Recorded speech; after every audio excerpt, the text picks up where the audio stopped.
Yan, ang luto natin ngayon guys. Lutong pangbahay. Simple lang po ito na luto. Ano? Kaunting sangkap lang ginagamit ng bombay, pula at saka ahos. Igisa lang natin yan. Kaunti, mikos-mikos. Yung sangkap. Pagkatapos na pag-mikos-mikos ng mga sangkap, ilagay yung kanin. Ilagay yung kanin lahat. Yan. Yan, mikos-mikos. Mikos-mikos mo. Yan. Lagyan natin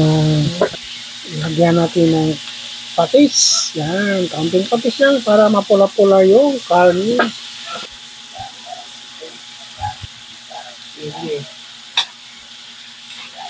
Mekos-mekos. Lagyan natin ng mekos-mekos natin yung sangkap. Manangkap namin dyan, ano lang. Mayroong oyster sauce. Lagyan natin at saka may paminta. Lagyan natin yung kaunting paminta at mekos-mekos. Yan, ang lutong bahay ngayon.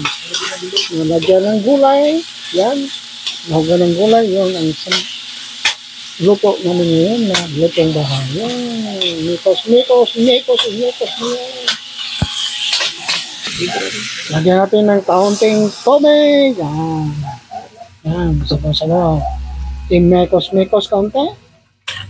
Mekos-mekos. Yan. Pagkatapos, takpan. Lagyan natin ng magic sarap para mas masarap yung luto.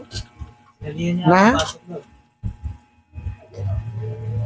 Yan yung luto namin ngayon. Lutong bahay namin. Wow.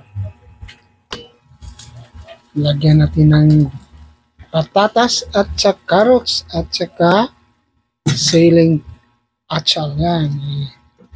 Yan. Sarap ng ulam ngayon.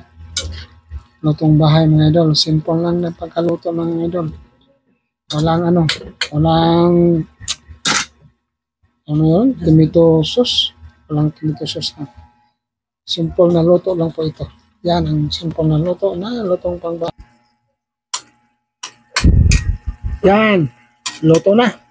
Yung lutong pangbahay mga idol. Yan. Lutong pangbahay mga idol. Yan. May kaunting karne at saka carrots at saka patatas at may atsal. Yan ang magic sarap. Kaunting patis, may kaunting suka. Yan ang sangkap na ginagamit ng hindi. Yan po ang lutong pangbahay namin ngayon. Arman Itlog. Maraming salamat po lahat sa pagtingin sa lutong bahay ko. Arman Itlog. See you next time and God bless po sa inyo. And bye!